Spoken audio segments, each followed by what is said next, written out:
The Godfather Part II follows Michael Corleone as he expands his family business after the events of the first film and aims to go legitimate. Michael hands over the reins of the old Corleone crime family to subordinates and makes plans to take control of casinos in Cuba in a deal with longtime Corleone business partner Hyman Roth. In the beginning of the film, Michael has a series of meetings in his role as Don, one of which is with Roth's messenger Johnny Ola, and another with Frank Pentangeli, who now controls the Corleone crime family in New York. Pentangeli is dismayed that Michael will not help defend his territory against the encroaching Rosato brothers, who are backed by Hyman Roth. Michael refuses, as intervening would threaten to disrupt his dealings with Roth. The same night, Michael narrowly escapes an assassination attempt at his Lake Tahoe home when gunmen fire a flurry of bullets into his bedroom. The obvious suspect behind the assassination attempt is Frank Pentangeli, as Michael explains to Hyman Roth later, but as Michael tells Pentangeli, it is actually Roth who is behind the murder attempt. It's not clear when exactly Michael worked out that Roth was behind the hit. He may have worked it out immediately, as between the two suspects, Frank Pentangeli's anger came from a desire to protect the family interest. He had no desire to undermine Michael or take anything from him. He just disagrees with him on this matter, and ultimately there is no rivalry between Michael and Frank. It's very much possible that Michael knew this right off the bat, leaving the only other possible suspect as Roth. Or maybe he just put the pieces together while playing coy with both Roth and Pentangeli, and only knew when Roth gave Michael his speech about Mo Green, thus revealing one of Roth's primary motivations for taking out Michael. But what Michael spends much of the film trying to work out isn't who tried to have him killed, it's who within the family betrayed him, as it was impossible for Roth to get as close to Michael as he did without someone on the inside. The only man who Michael can rule out is Tom Hagen, as he intentionally kept Tom separate from his affairs, and thus Tom was the only man who Michael could completely trust.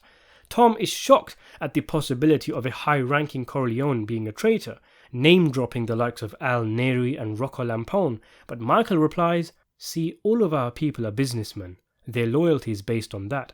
One thing I learned from Pop was try to think as people around you think, and on that basis, anything's possible." But surely even Michael could not have foreseen the devastating result of his investigation, that the traitor was in fact his own blood brother, Fredo Corleone, with this being the dim-witted brother's latest in a series of blunders.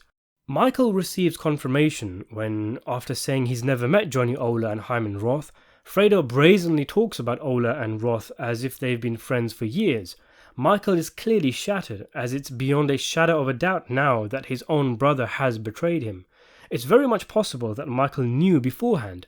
There is some evidence for this, but you imagine that he pushed it to the back of his mind, willing it not to be the case until the truth was laid bare in front of him.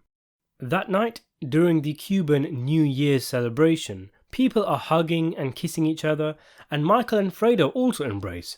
Michael draws close, whispers in Fredo's ear that a car is waiting for them, takes a look at his brother, and then lunges forward at him, engaging in an intense kiss, and with powerful venom and pain in his eyes, he says to his brother, "I know it was you, Fredo. You broke my heart. You broke my heart," leaving a shaken Fredo to walk out of the hall.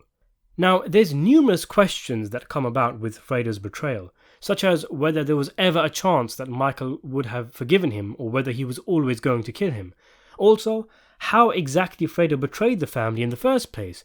But these are videos for another day, so consider subscribing to the channel and hitting the notification bell to stay up to date. What we're concerned with today is why Michael kissed Fredo. It is a very bizarre thing to do in this instance, having revealed that he knows Fredo betrayed him. Punch him, slap him, but why kiss him? Well, there's several reasons why Michael could have done this. For one, everyone was hugging and kissing, and Michael was in an unstable place mentally, having to come to terms with the fact that his blood brother betrayed him.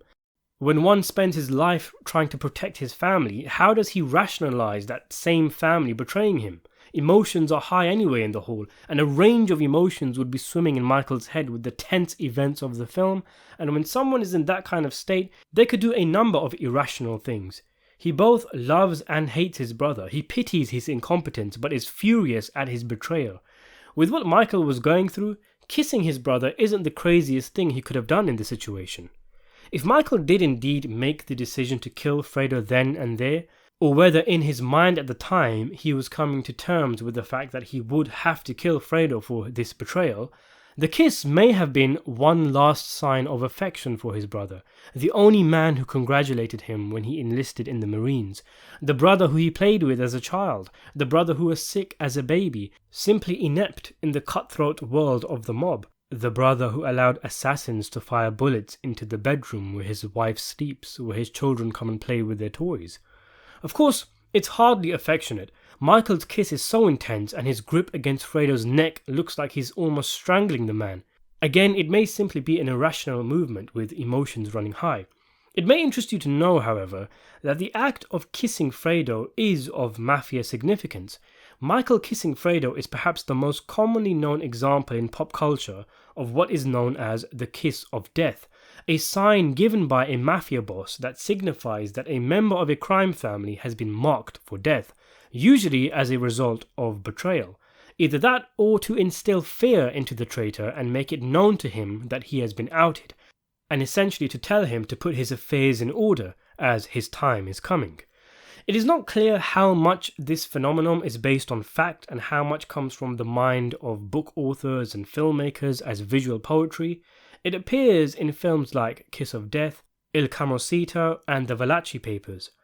Fredo ran from Michael because he was shamed and embarrassed, but taking this into account, being a mobster himself, Fredo would have also been fearful that he will be whacked, seeing as though he has literally been marked for death by his brother. The origin of the Kiss of Death may have come from the story of Joseph Valachi, one of the main inspirations for the character of Frank Pentangeli and the first high-ranking mafioso who turned state witness.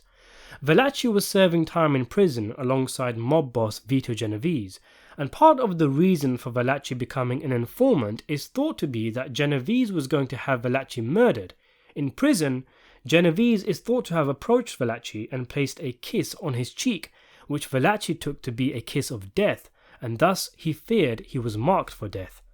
The kiss can also be a reference to the kiss of Judas, the story of how the traitor Judas allegedly identified Jesus to the Romans by planting a kiss on his cheek. This would have great meaning for both Michael and Fredo as they were Catholic.